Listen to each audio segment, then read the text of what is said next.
Halo semuanya, Sobat P3 Yogyakarta, back to marketing. Kali ini kita ngobrol sama Mas Rifki selaku ketua dari P3 Yogyakarta. Halo Mas Rifki, halo, sehat Mas? Alhamdulillah sehat. Kayaknya serengengnya tambah jaya udara dan sebagainya. Tambah gede aja nih kayaknya nih.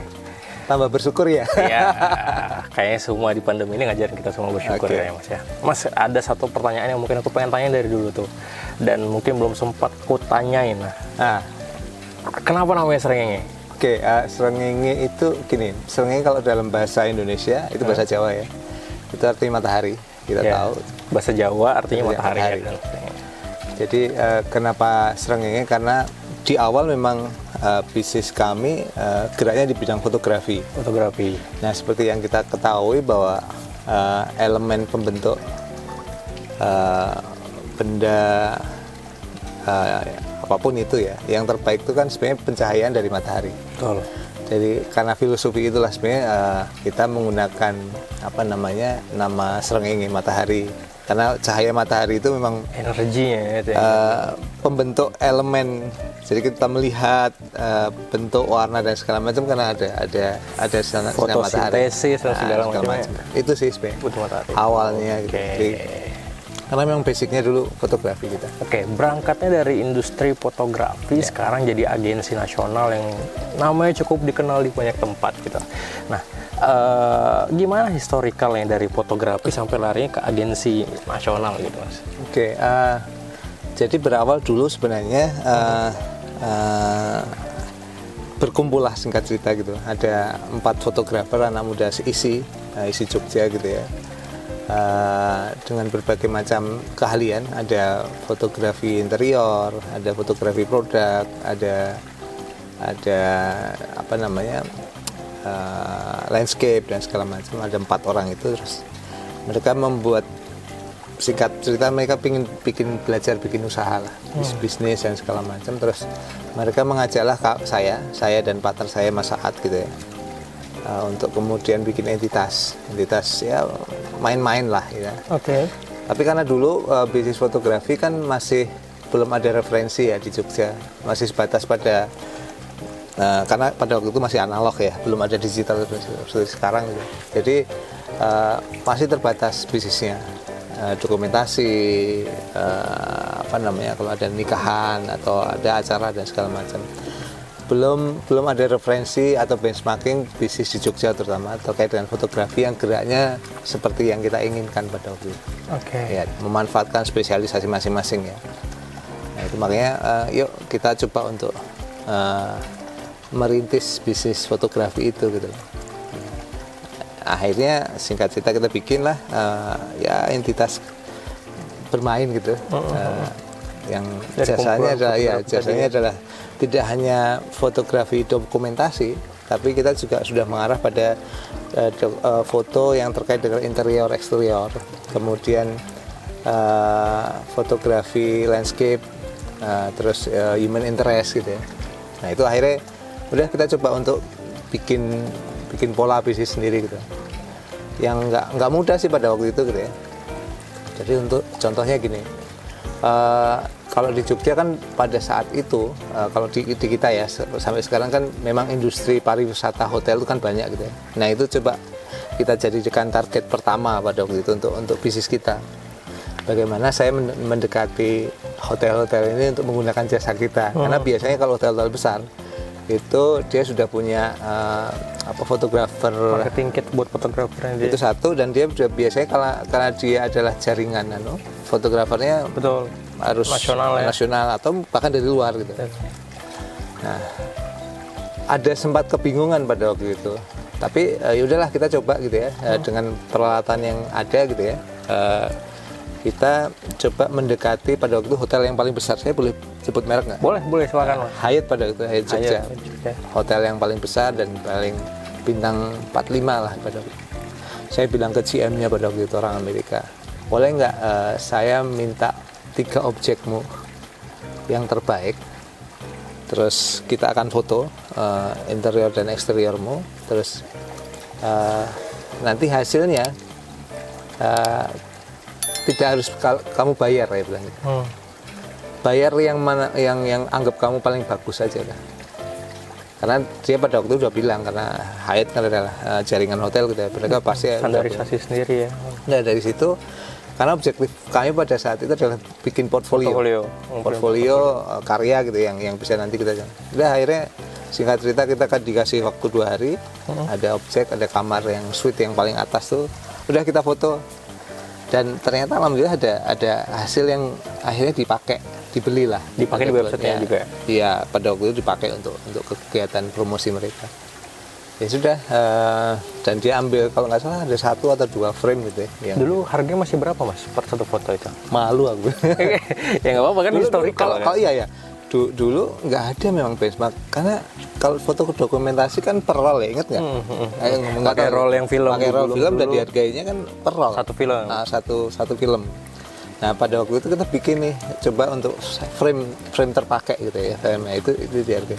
Itu tahun berapa? Dulu itu ya masih 2000-an ya? 2000 pas 99 2000 lah. Kayaknya saya masih SD teman-teman ya.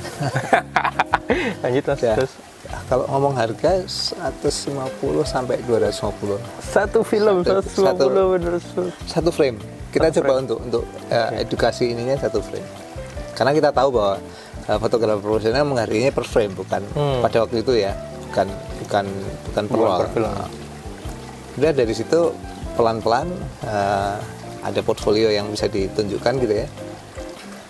Alhamdulillah dulu ada, kalau hampir semua hotel di bintang 4, bintang 5 kita pernah ngerjakan. Terakhir tuh Aman Jiwo. Wow. Aman Jiwo di Borobudur. Menarik. Tapi karena secara industri belum kebentuk gitu ya, sempat kita coba untuk eksperimen ke Bali, karena secara industri Bali sudah terbentuk gitu. Mature gitu ya. Nature bisnisnya untuk fotografer untuk oke lah. Cuman di sana ada kasta-kasta nih kalau untuk fotografer ya. Kasta pertama itu adalah kasta, biasanya kasta untuk fotografer luar gitu. Bule-bule itu hitungannya sudah ngomongnya hours. Jadi per jam, bukan per frame lagi. Wah. Kemudian yang kedua daily. Berapa hari dia, itu yang Hitungan 1 hari itu. 1 hari. Nah, terakhir baru per frame. Nah, kita Maksudnya ambil per posisi yang per frame, tapi dengan rate yang lebih tinggi tentunya. Oke. Ya, dari situ udah. Itu setelah dari hotel di Jogja semua Jogja, dapat, terus baru kita langsung. coba untuk Jadi ngembangin udah ada cash di bisnisnya dulu, baru Ya. akhirnya bisa. Dan itu benar-benar otodidak semuanya. Oke, itu lesson yang menarik teman-teman. Jadi satu lesson yang aku dapat dari wawancara awal ini, mungkin di awal itu kalau nggak punya portofolio, mungkin bukan giving for free ya mas ya. Maksudnya kita kerjain sukarela, yang kamu mau bayar, yang kamu mau aja gitu ya. Yang untuk ngumpulin itu bagian portofolio dari gitu. inisiatif kita ya, karena tentu apalagi dengan industri yang pada saat itu mungkin mereka sudah punya jaringan fotografer kan, Betul. yang cukup kuat lah gitu ya. Untuk masuk ke sana kan agak susah. Barrier-nya agak tinggi Barrier ya. tinggi. Gitu. Akhirnya sampai ke Bali, and then mas. And then ya udah kita belajar dari situ beberapa lah. Kita bertahan setahun 2 tahun di sana gitu ya. Terus ya cerita ngalir aja ininya ya. Terus saya dari fotografi kita melihat peluang lain. Kebetulan partnerku Mas Saad itu dia adalah dia diskompetisi dan S1-nya diskompetisi dan basicnya juga dia komunikasi UGM. Dia pemahaman terkait dengan visual, grafis dan sebagainya. Nah kita bikin nih dari yang fotografi ditambah jasanya di bidang desain grafis. Makanya namanya dulu Serengenge Fotografi, diganti dengan Serengenge Photographic Design.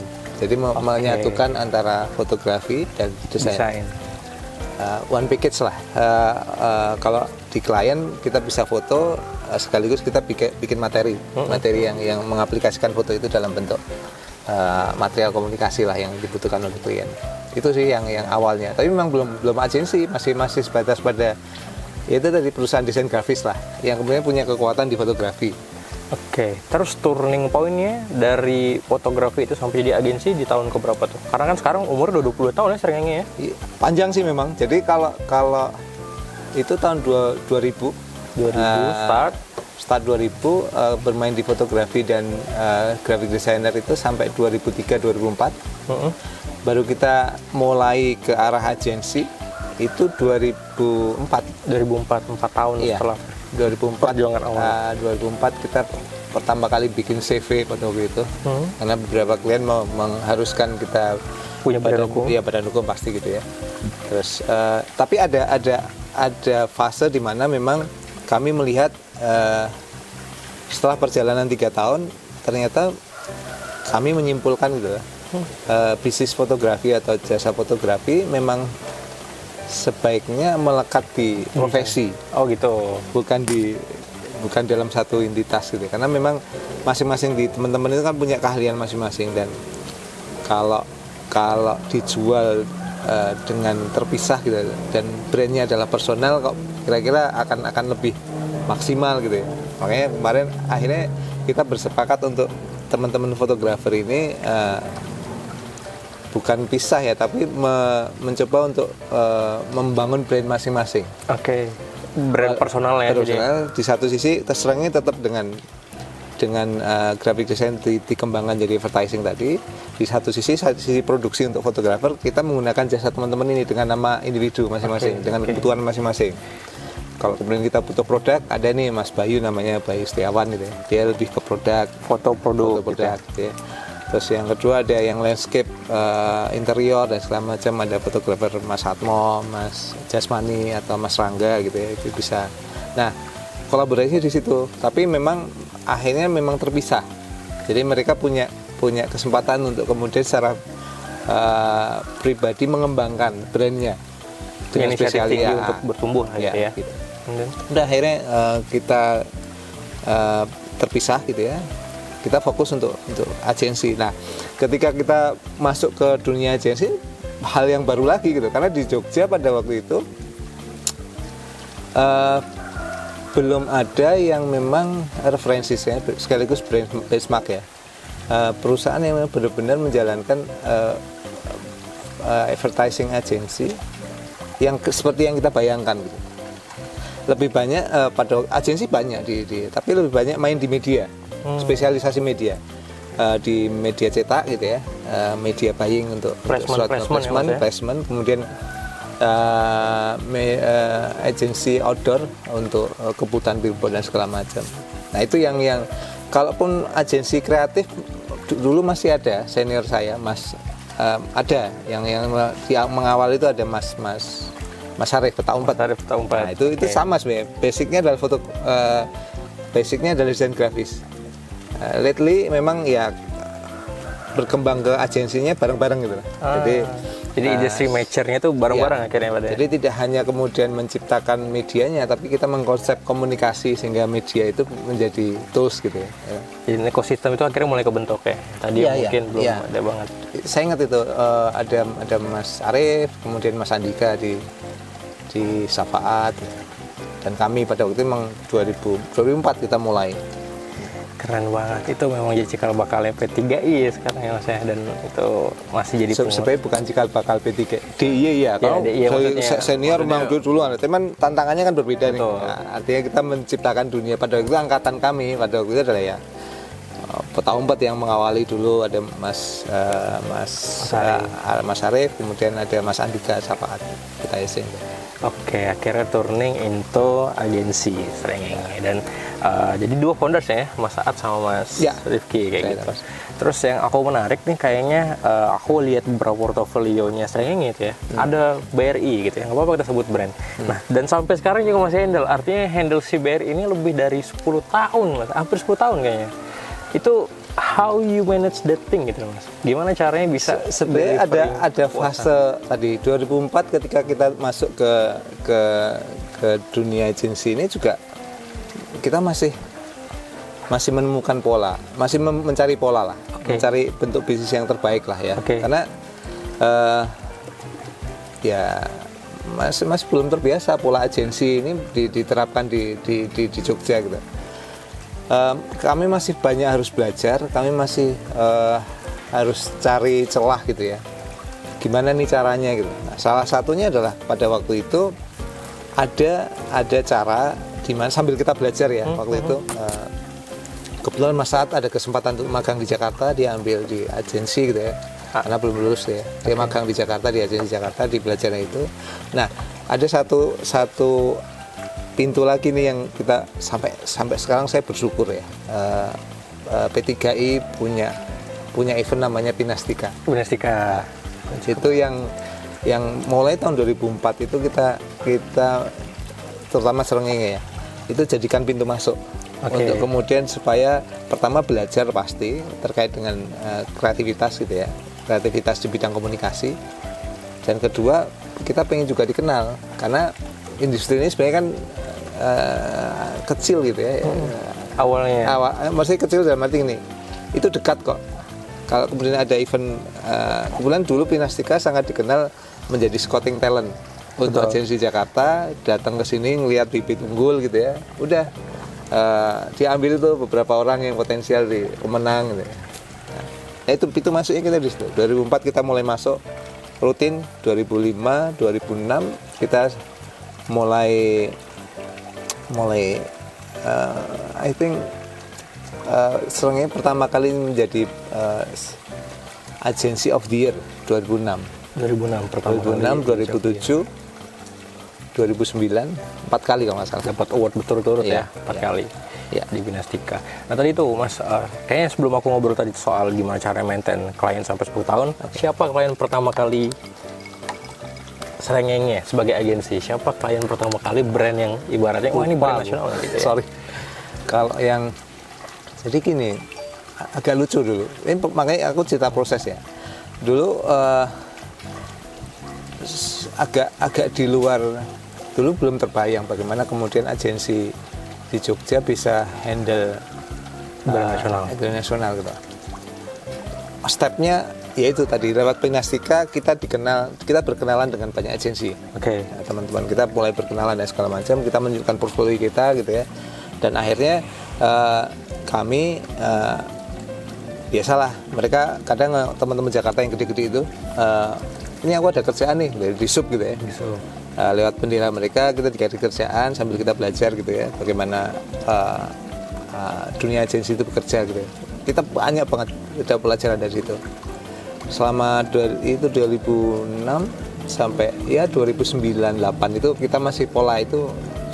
Saya ketemu dengan Densu, saya ketemu dengan Hakudo, saya ketemu dengan Euro AdWords, saya ketemu dengan beberapa agensi besar dan kita cukup dekat.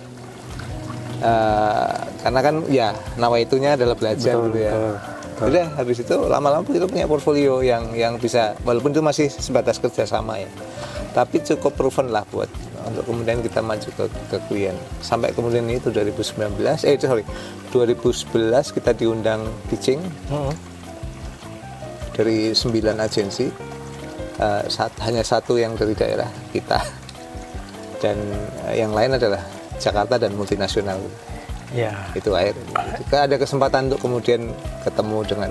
Jadi sebenarnya itu hampir mungkin bisa dibilang dari 90-an sampai 2000-an awal tuh yang megang banyak agensi Jakarta atau nasional sama agensi multinasional ya yang megang Indonesia sebenarnya Mas. Iyalah, karena pertama praktis itu pusat industri kan ada di pemangku putusan kan di Jakarta. Kemudian ya biasanya memang disitulah keputusan itu dia. Ya, keputusan diambil dan akhirnya decision making dan dealing banyak area sana. Tapi sayangnya katanya juga sempat berada di Jakarta, enggak Mas? Itu pernah dulu waktu ketika kita handle BRI di tahun pertama. Jadi kita sempat atau sebelumnya. Jadi ada beberapa kerjasama yang memang dengan agensi pada waktu itu ada dua klien yang harus dedicated team. Jadi kami memutuskan untuk membuka kantor di sana sebatas pada untuk ini sih, untuk teman-teman yang kita yang di Jakarta gitu ya, untuk lebih dekat terkait dengan koordinasi di pekerjaan. Tapi ketika kita handle BRI ya, karena memang salah satu ikhtiar kita untuk kemudian bagaimana bisa lebih jangka panjang, kita sempat tuh ada satu studio di jalan satu apartemen gitu lah. Kita sewa satu studio gitu. Konon awalnya kita mau jadikan itu jadi base camp kita. Tapi ternyata thanks God, alhamdulillah perkembangan teknologi memungkinkan pekerjaan itu bisa di remote kayak. 2011 itu artinya internet juga sudah mulai, Iya, mulai jadi industri yang Ya. bisa dipandang gitu. Ya. Oke, lanjut tadi Mas. Nah, aku yang penasaran, bagaimana sih Mas Srenge ini bisa handling klien tuh beberapa yang aku lihat tuh bisa bertahan lebih dari 4 tahun, 5 tahun gitu ya, atau bahkan tadi kayak BRI bisa 10 tahun gitu. Apa kunci-kunci yang dipegang Srenge ini sehingga klien itu bisa ngerasa puas dan delivery-nya mungkin ke klien juga maksimum gitu sih. Iya, sebenarnya nggak ada yang istimewa ya. Dan artinya gini, kalau kita jadi klien kan pasti standar lah ya. Artinya kenapa agensi itu bisa bertahan, satu in term of account handlingnya memang harus oke. Jadi delivery ini ada dua lah ukurannya, client service, account handling, sama satu lagi kreatif, karena kita di kreatif konsepnya harus oke nih gitu ya.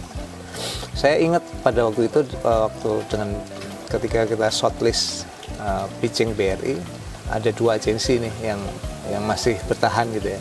Kita nomor 1 dan ada lagi agensi lain di Jakarta gitu.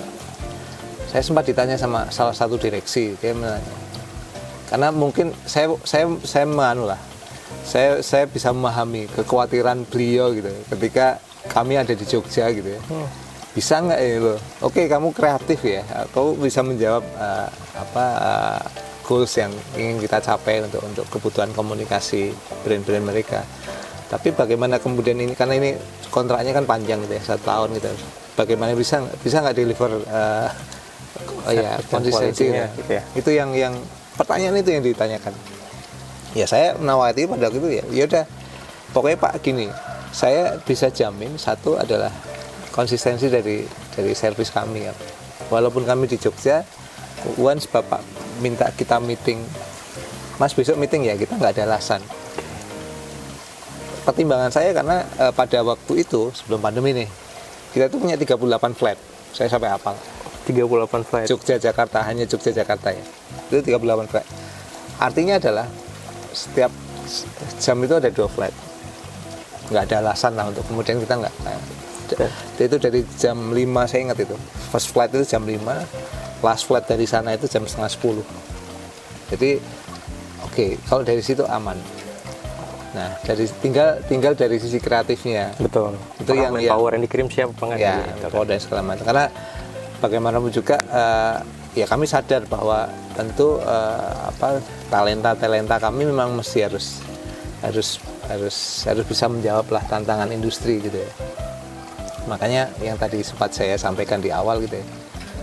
Ya salah satu ikhtiar kami ya pada waktu itu ya, saya mengajak teman-teman orang asli Jogja dan sekitarnya gitu ya, yang berkecimpung di industri ini di Jakarta gitu. Saya ya yuk balik Jogja gitu ya, dengan industri yang sama, dengan base yang sama gitu ya, tapi kita punya loh suasana yang baru gitu ya. Itu tetap sih ya ngelembur itu biasa ya, yang dengan PC yang advertising itu kan. Jadi orang-orang di Jakarta tadi coba di hijack gitu ya, bahasa kasarnya mungkin. Kalau bahasa diajak pulang ya, bahasa halusnya diajak pulang gitu ya. Bagaimana kalau coba starting berkarya sesuai dengan pace yang sama di Jakarta tapi berada di Yogyakarta. Betul. Gitu ya Mas ya. Jadi bagaimana juga ya pace itu kan mesti harus di teman-teman yang standar industri awal gitu, yang fresh graduate itu kan memang mesti harus punya gap lah di situ ya. Harus diperkenalkan nih dengan ritme pola kerja di Jakarta gitu ya. Gitu ya. Itu alhamdulillah cukup bisa inilah menjawab gitu. Di tahun pertama yang banyak penyesuaian. Sampai kemudian kita berjalan di tahun kedua, ketiga, keempat dan selanjutnya sampai sekarang 2002, walaupun masih berkurang gitu ya. Tapi tetap masih alhamdulillah BRI masih ada beberapa proyek yang kita keren. By the way, handle berapa brand di BRI Mas, kalau boleh tahu? Dulu di awal karena resminya kontraknya kan 2 tahun ya. Nah, itu sekitar 6-7 brand. 6-7 brand sekarang? Sekarang 2. Ada 2, tapi dengan lot yang berbeda ya. Karena kalau dulu kan sekarang udah berbeda ya. Landscape-nya udah, kebutuhannya kan berbeda. Oke, gimana menurut pendapat Mas Rifki yang mungkin udah 20 tahun di era agensi gini ya, di bisnis industri agensi ini gitu. Landscape view yang Mas Rifki lihat ke depan itu agensi akan seperti apa sih Mas kalau aku boleh tahu? Yang pertama saya pengen istirahat. Karena gini, saya serius nih. Aku mungkin kami gitu ya. Serengi itu mengalami fase industri ini. Saya coba cerita dikit ya, biar perjalanan industri ini. Saya itu mengalami di mana ketika Serengi berdiri, landscape bisnisnya itu berubah. Berubahnya ada beberapa kali. Gitu. Dulu ada namanya di awal itu ada full service agency. Jadi agensi yang whole package lah. End to end lah ya. End to end. Dari dia kreatif, dia media juga media buying, juga ada segala gitu. macam. Full service agency. Dan dia ngambil ininya dari ada namanya service agensinya ada dulu sempat dari 17% dan itu kemewahan. Fee royalty gitu ya biasanya. Iya, agency fee lah. Itu 17%. Kalau ngomong dari media itu kan gede tuh, media spending dan segala macam. Apalagi kalau misalnya zaman dulu tuh mungkin masih banyak banget pola yang misalnya kalau bikin iklan TVC, royalti dari TVC ini sekali tayang sekian. Ya. Bahkan dulu kreatif itu dipaketkan, jadi tidak dinilai, jadi masuk dalam agency fee gitu. Terus saya mengalami perubahan di mana ada muncul agensi spesialis. Pertama dulu di media, agensi media buying placement gitu. Jadi ada khusus yang memang agensi bergerak di media buying dan placement. Nah itu yang jadi polanya agak berubah nih. Karena dulu duitnya kan banyak dari media kan. Betul. Nah sedangkan kalau agensi dipecah dan memang ada spesialis dengan tentu dengan modal yang gede tuh ya. Dia bisa ngatur diskon, dia bisa ngatur placement. Akhirnya agensi fee ini bisa berkurang. Akhirnya jadi tantangan nih berubah nih. Banyak sekali teman-teman dulu di Jakarta akhirnya berubah dan tidak menguntungkan karena lawannya adalah agensi spesialis yang pertama dia punya kekuatan di media lah.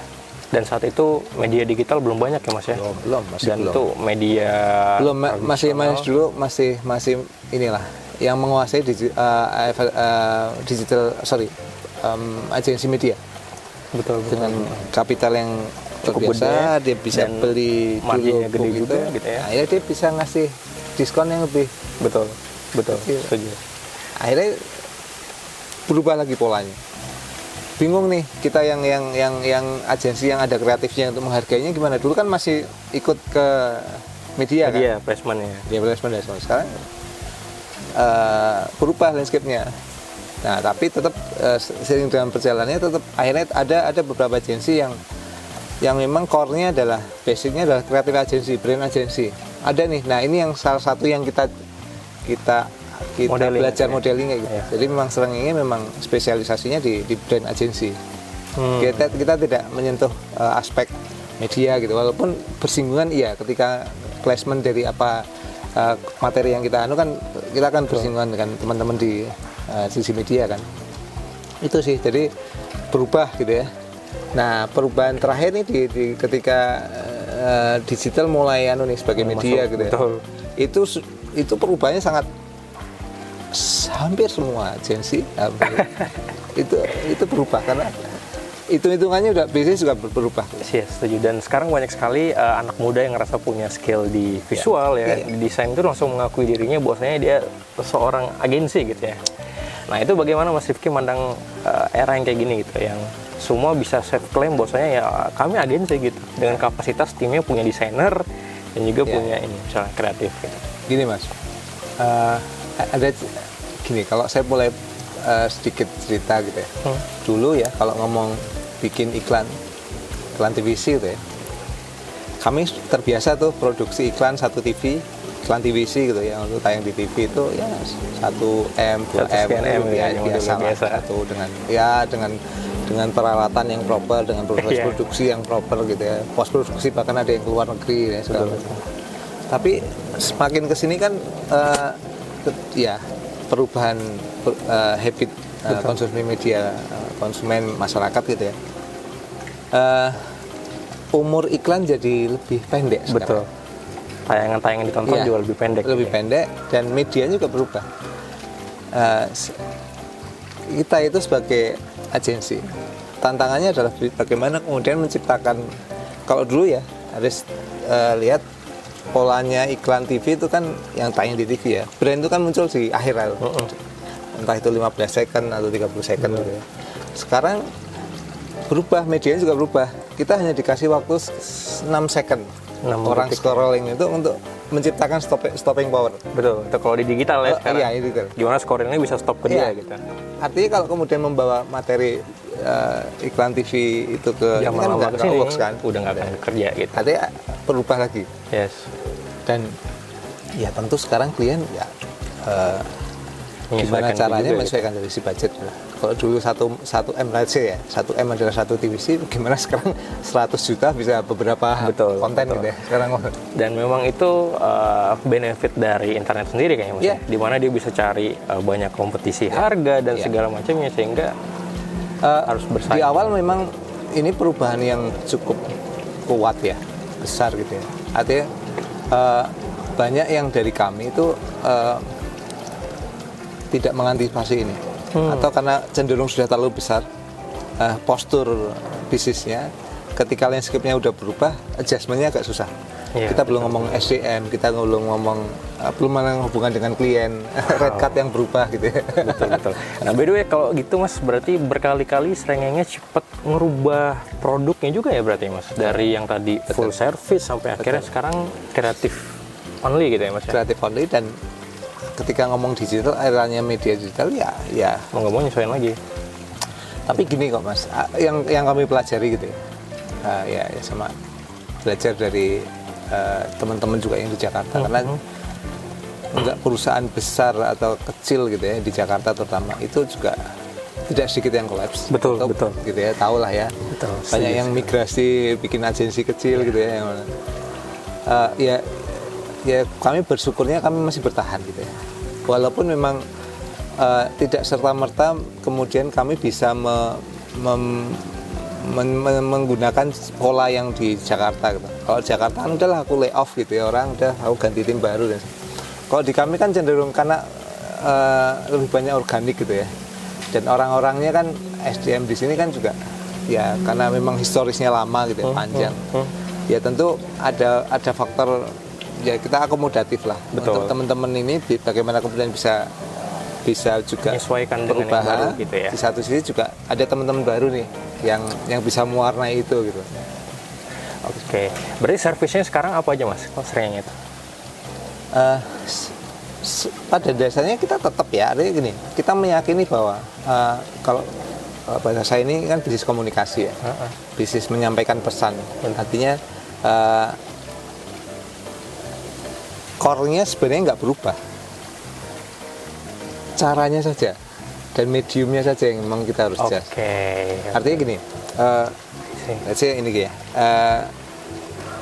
saya tugas agensi kan menyampaikan pesan setuju ke targetnya. Artinya si agensi harus tahu nih si produk yang disampaikan pesannya, apapun itu ya, brand, person atau apapun, ke target. Kita harus tahu targetnya siapa, dan habitnya seperti apa, behavior seperti apa, touching ini gimana gitu. Kita orang sekarang mana gitu, anak muda sekarang nggak pernah lihat TV kan. Setuju banget. Ya, artinya benar-benar lebih harus. Nah, hal-hal basic itu kan memang kita harus tahu nih dari customer. Terus bagaimana pola berkomunikasi, message-nya apa, pesan komunikasi harus dengan bahasa apa, itu kan memang tetap basic itu tetap kita pegang. Konsep ininya kita cuman memang ya tadi dengan medium dan skala produksi yang memang berubah gitu ya. Ini sekarang cepat gitu ya. Umur iklan itu kan paling sehari kalau 15 detik, 30 detik gitu. Ya, dan umurnya kan pendek. Yes. Bisa seminggu udah selesai ya. Makanya ya kita disadarkan atas itu sih. Tetap di kami, makanya jasa yang kita bikin dua nih namanya X2 itu yang X2 lebih ke ya. X2 itu yang lebih ke konvensional gitu ya, bukan konvensional sih, yang lama itu yang model karena ada beberapa klien masih masih menggunakan jasa kita untuk hal-hal yang sifatnya media konvensional gitu ya. Ada satu lagi yang kita ciptakan untuk akomodasi beberapa kerjaan yang sekarang ini digital gitu, namanya hybrid. Walaupun dalam perkembangannya akhirnya mereka bareng sih, ada beberapa klien yang memang pendekatannya tetap menggunakan pendekatan pola komunikasi yang kita lama gitu ya punya. Dan ya tapi eksekusi ininya digital ya memang mesti harus dilakukan gitu. Oke, menarik. Oke Mas, mungkin aku juga mau nanya selaku Mas Rifki Ketua P3 Yogyakarta gitu ya. Waduh, berat nih. Kira-kira kalau buat teman-teman yang bergabung di P3 Yogyakarta gitu Mas, itu benefitnya apa aja sih Mas kalau boleh tahu Mas? Oke, jujur ini anu ya, kita coba untuk flashback. Jadi kalau ngomong industrinya seperti itu, pertanyaannya ada bagaimana kemudian ngomong asosiasi. Tentu secara asosiasi kita juga harus berbenah. Benefit-benefit yang lama tentu tidak akan kita bisa berlaku di sekarang. Ya, tentu ya kita harus menemukan pola dan ini yang baru gitu ya. Makanya saya sampaikan di kepengurusan gitu ya, artinya kita memang mesti harus belajar lagi, turun lagi ya, menyerap apa sih sebenarnya yang terjadi di industri ini, khususnya di Jogja gitu ya. Dan ternyata potensi-potensi teman-teman muda ya kayak dirimu gitu ya, dan teman-teman yang lain itu ternyata luar biasa gitu ya. Yang itu dulunya mungkin kita nggak lihat gitu ya, atau mungkin ya lihat sepandang mata, tidak lihat serius gitu. Nah justru sebenarnya kami ya kita di kepengurusan ini kan pengen mencoba nih menyesuaikan gitu ya, apa benefit apa yang bisa kita coba untuk sampaikan. Yang jelas yang kita pengen sharingkan adalah bagaimana kemudian tentu pengalaman ya di industri ini selama 20 tahun dan keyakinan kami bahwa tetap saja bahwa industri advertising ini mesti harus ada core yang memang itu relevan masih sekarang dibutuhkan oleh teman-teman yang baru-baru ini gitu. Walaupun perkembangannya sudah sangat beragam gitu ya. Itu yang pertama, experience, pengalaman gitu ya. Jadi learning proses yang didapat dari banyak senior sehingga dan juga anak-anak baru yang bisa bertukar pikiran di ekosistem ini gitu ya Mas ya. Yang kedua adalah ini yang pernah saya 2 tahun yang lalu, setahun yang lalu ketika banyak muncul agensi teman-teman baru gitu ya, digital agensi terutama. Saya melihat bahwa ternyata di industri yang baru ini belum ada keseimbangan secara bisnis. Perang harga lah. Betul. SDM masih campur-campur dan segala macam, dan miris lah. Artinya saya membayangkan gitu ya, ada agensi memberikan retainer fee untuk pengelolaan sosial media sekaligus admin dan konten selama 1 bulan hanya berapa ratus ribu gitu ya. Itu dengan konten 1 hari tayang gitu. Itu nggak masuk akal gitu. Itu teman-teman bisnis saya nggak masuk. Artinya saya pengen membangun ya, kami ingin membangun kesadaran bahwa ini bisnis loh ya, yang harus kita tegakkan marwahnya. Dan kalau kita nggak kompak nggak bisa gitu loh. Harus ada nilai value yang memang ya sisi kreativitasnya harus dihargai. Sisi ya walaupun oke lah, perkembangan teknologi memungkinkan orang sekarang bisa membuat satu konten atau produksi itu dengan lebih cepat, lebih cepat. Siapapun bisa. Tapi bagaimanapun juga delivery quality-nya, kreativitas dan ide itu kan harus ada harganya. Setuju. Dan orang tuh ada. Saya membayangkan bagaimana kemudian si teman-teman yang baru ini mengolah bisnisnya dengan seperti itu. Menurut saya nggak sehat. Betul, itu jadinya nanti akan menjadi sebuah komoditas ya Mas, di mana mungkin delivery-nya hanya konten tanpa quality yang mungkin standarisasi komunikasi core-nya harus terdelivery gitu. Oke, kecepatan iya, kepraktisan iya, tapi tetap harus ada core-nya ini apa gitu. Betul. Ya emang ilustrasinya mungkin saya harus nambahin tadi Riz. Jadi gini, bayangin aja Riz, di industri ini dulu kami di Jakarta kami itu hidup dengan 4 klien. Itu sudah oke. Udah cukup. Dengan retainer fee yang sekian. Sekarang untuk mendapatkan retainer fee sekian itu dari 4 klien itu harus punya 15 klien. Bisa dibayangkan ya perubahan landscape ini. Betul banget. Tapi di satu sisi saya ngelihat juga teman-teman yang baru ini gitu ya, itu belum ada keseimbangan gitu loh. Ini masih menemukan pola, bukan sesuatu yang positif ya. Yang padaku saya ikut ya, waktu itu ada Sarasian di tempatnya Mas Hafid. Kok ya malah do curhat gitu. Bukan curhat tentang optimisme industri ini ke depan, tapi lebih pada ini kok belum ketemu polanya gitu. Itu sebenarnya yang coba kita pengen ajak teman-teman yang baru tuh Pak, untuk kemudian yuk di P3I kita rembukan bareng lah standarisasi yang sama gitu ya. Betul. Jadi tadi yang pertama mungkin dapat benefitnya, experience yang bisa dipelajari dari senior. Kemudian yang kedua juga standarisasi industri perikanan, atau bahkan katanya ketiga itu nanti ada sertifikasi katanya Mas ya. Ya, P3I itu. Ya, memang salah satu PR terbesar nggak hanya di DIY ya, itu adalah sertifikasi profesi ya, dari pelaku industri gitu ya, yang alhamdulillah kemarin udah diinisiasi oleh P3I Pusat, sehingga nanti insya Allah sih lebih proven ya industri ini di mata user ya. Yes. Jadi di mata klien pun punya standarisasi yang dihargai ya. Betul. Sertifikasi. Oke, itu keren sekali. Terus yang terakhir Mas, mungkin sebelum ngobrol banyak, tadi kayaknya kalau ngobrol sama Mas Rifki ini nggak ada habisnya kayaknya. Terlalu banyak ilmu yang harus kita korek-korek teman-temannya. Nah, Serengenge ini kan terkenal dengan campaign-campaign yang luar biasa, yang down to earth gitu ya Mas ya. Formulanya apa sih Mas dalam Serengenge nentuin sebuah strategi campaign gitu ya, biar bisa mungkin beberapa agensi di luar sana juga belajar gitu. Ini sebenarnya kalau mau ngobrol ini lebih tepat dengan partner saya sih, Mas Saad. Beliau yang sebenarnya meletakkan dasar ya. Tapi yang jelas gini, kami itu kan sadar bahwa kami itu ada di Jogja. Kalau kemudian kita mengambil positioning sebagai agensi Jakarta, pasti nggak akan laku lah. Udah jauh, ini nggak ada pembeda. Positioning pasti perlu. Nah, positioning pada saat itu yang kita yakini adalah bahwa kami adalah agensi yang paham betul tentang kelokalan. Kelokalan tidak hanya ngomong konteks Jogja loh. Yes. Artinya tapi kelokalan ya, dengan insight ya. Ketika kita berbicara masalah komunikasi kan itu masalah bagaimana saya menyentuh dirimu dengan insight. Nah, ya, dan itu akan setiap kota berbeda gitu ya. Ya, setiap kota berbeda. Setiap campaign juga akan berbeda. Betul. Setiap orang target apa sih kan targeted. Betul. Anak muda segala macam lah.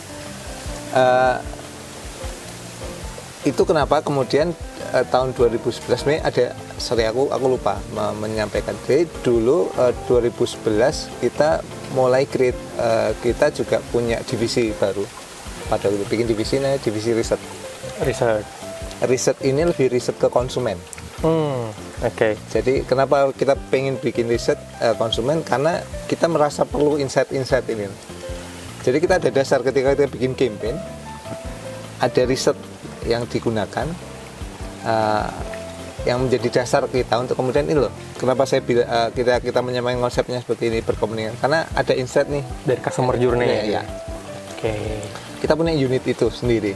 Yang ini ya tadi kekuatan kita di situ. Betul. Sehingga bahkan riset ini, unit riset kami ini bahkan dipakai oleh agensi di luar untuk kemudian mengembangkan produk inovasi mereka. Jadi kalau masih ada waktu saya cerita dikit ya. Artinya unit ini dulu pernah ya, karena kita bikin positioning baru, udah kita ciptakan namanya unit jadi entitas baru sendiri. Entitas baru, unit yang sendiri, yang dia hanya riset konsumen, collabs. Consumer lab. Customer lab. Terus singkat kita ada nggak tahu, ada agensi di luar dari London pengen cari partner gitu. Nah, dia pengen mempelajari konsumen Indonesia, konsumen anak muda di Indonesia. Nah, singkat cerita dia menunjuk kita, dan ternyata kliennya adalah PAT London. Jadi selama sebulan kita diajak untuk kemudian mengamati anak muda di Indonesia di 13 kota, satu bulan. Dan hasilnya adalah itu digunakan oleh si agensi ini dengan kliennya untuk kemudian mengembangkan potensi produknya di 10 tahun yang akan datang. Produk inovasi namanya. Betul. Dan itu dijalankan di Indonesia, di Filipina, Meksiko, kota-kota negara-negara besar lah. Dari hasil riset yang di Indonesia tadi. Ya, itu. Dan akhirnya dari situ kita dapat nih, divisi riset kami ini handle yang BAT Indonesia, Oke. yang rokok itu. Jadi BAT kan beli bentul. Betul. Akhirnya dia punya beberapa brand, nah kita dipakai jasanya untuk kemudian menggali insight lewat collapse. Jadi kita punya collapse itu metode penggalian data kayak FGD, tapi lebih spesifik lagi, lebih intens gitu di 8 kota. Jadi setiap produk yang akan launching pasti lewat kita. Samplingnya untuk tahu Sampelnya insight-nya. ada. Nah itu sebenarnya kalau ngomong tadi balik lagi ke positioning adalah itu, Lokalisasi dari lokalisasi dari itu. keren. Jadi teman-teman, strateginya Srengenge untuk bisa menangin campaign di mana aja ternyata dia harus punya lokalisasi data gitu ya, di mana insight itu akhirnya bersentuhan langsung sama marketnya. Oke, yang terakhir mungkin Mas,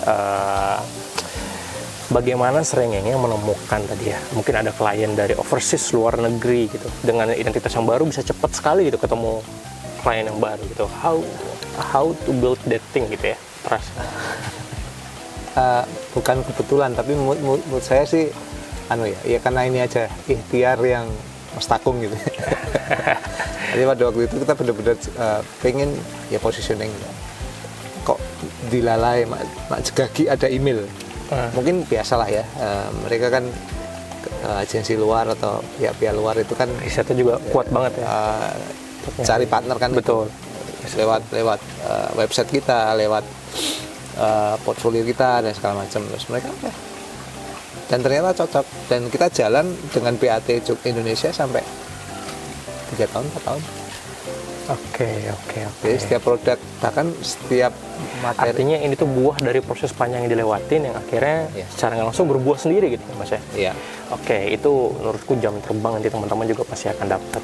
Nah, mungkin kalau dari landscape bisnis sendiri yang aku mungkin bisa bedain agensi zaman dulu gitu ya, yang pembuka jalan sama yang sekarang tuh bedanya di riset tadi Mas gitu. Kalau bicaranya sekarang tuh mungkin dia jual murah-murah, tapi tanpa riset menurutku yang hanya menggunakan visualisasi yang menurut dia cukup keren aja. Oke, Mas Rifki, ada pesan mungkin buat teman-teman yang nonton ini ataupun pengusaha agensi atau lainnya? Silakan. Pesan enggak lah, kalau pesan sih saya lebih pada ajakan gitu ya. Gini, kita sadar bahwa landscape bisnis, terutama di bisnis agensi itu kan berubah gitu ya. Yes. Saya tuh semangatnya adalah yuk bersama-sama kita coba untuk bikin landscape baru lah. Oke, ekosistem yang lebih matang ya. Ekosistem yang lebih matang, lebih kompak gitu ya. Karena saya yakin kebutuhan komunikasi brand, kebutuhan komunikasi itu pasti selalu akan dibutuhkan. Cuman bagaimana kemudian di kita ini memposisikan diri gitu ya. Nah itu yang sekarang jadi tantangan. Kita ya tentu sebagai industri kita harus punya marwah gitu. Bahwa kreativitas itu kadang dianggap sebelah mata gitu. Betul. Tidak ada harganya. Betul. Betapa saya susah dulu menjelaskan, terutama ke klien lokal ya, untuk menghargai sebuah kreativitas gitu, tanpa kemudian masuk ke komponen produksi itu kan juga. Betul. Di invoice kita biasanya ada aspek konsep gitu kan. Ini konsep apa Mas? Itu kan agak susah gitu ya. Selalu kita masukkan dalam komponen produksi yang sekian. Nah, itu mengeluarkan itu kan juga nggak mudah gitu ya. Artinya kita harus berangkat dari rasional. Tentu proven ya. Artinya bagaimanapun juga bisnis ini memang harus dijalankan dengan sesuatu yang memang ada metodologi yang memang harus ditegakkan, proses yang memang harus dijalankan, dan memang idealnya adalah hasil akhir. Betul. Tidak hanya sekedar bikin sebanyak-banyaknya ini ya, tapi ketika ngomong hasil ya itu yang mesti harus kita buktikan bahwa ya itu rasionalnya itu di situ. Nah, perubahan sekarang ini memang ya tadi di awal saya tahu dan paham bahwa teman-teman sekarang ini semangat gitu ya untuk berkarya dan sebagainya. Nah, tapi memang di satu sisi memang kita kayaknya harus duduk bareng nih untuk kemudian melihat ini tidak hanya sebagai individu, tapi kemudian ya ketika kita ngomong bareng-bareng arahnya kemana sih gitu ya, lihat nih petanya gitu, historisnya seperti ini nih, nanti kita kira-kira akan seperti ini nih, polanya akan gini lah. Itu yang ini tidak hanya PR-nya tidak hanya di lokal sih, di DIY, tapi juga di pusat juga perubahan ini juga menjadi. Ya, dan aku juga dan saya masih berharap banyak teman-teman muda gitu ya, karena terus terang saya sih sebenarnya kalau ditanya sudah selesai lah ya. Karena pernah loh saya itu ada satu masa gitu, saya ketemu dengan klien gitu. Jadi cerita si user itu, brand manager itu udah usianya udah kan sekarang lebih muda ya. Ngomongnya udah nggak jadi lebih nonton tim saja lah. Akhirnya buka dan nutup. Jadi opening terus masuk tim. Sebenarnya udah inilah, udah karena dari posisi klien pun jabatannya pun regenerasi sehingga regenerasi, dan biasanya mereka menaruh orang-orang di divisi markom gitu, marketing komunikasi itu lebih mudah, lebih breakthrough lah untuk nyari breakthrough sekarang, lebih familiar dengan bagaimana orang berkomunikasi sekarang ya. Anak muda sekarang. Oke, waduh keren banget nih, nggak berasa kayak ngobrol sama Mas Rifki ya. Padahal tuh masih ada pertanyaan yang pengen ku tanyain sih. Tapi kalau teman-teman mau kita tanya lagi, silahkan komen di bawah gitu ya. Jangan lupa di follow dan di subscribe juga. Dan marketing ini akan banyak mungkin ngebahas tadi beberapa hal yang dari segi marketingnya, gimana caranya sebuah agensi besar ini bisa handle banyak sekali klien raksasa atau bahkan bisa mempertahankan hingga 10 tahun ke belakang. Oke. Saya Haris, kurang lebih mohon maaf. Terima kasih banyak. Saya tutup. Thank you Mas Rifki buat waktunya. Sampai ketemu next episode di minggu depan. Dadah. Assalamualaikum warahmatullahi wabarakatuh. Waalaikumsalam.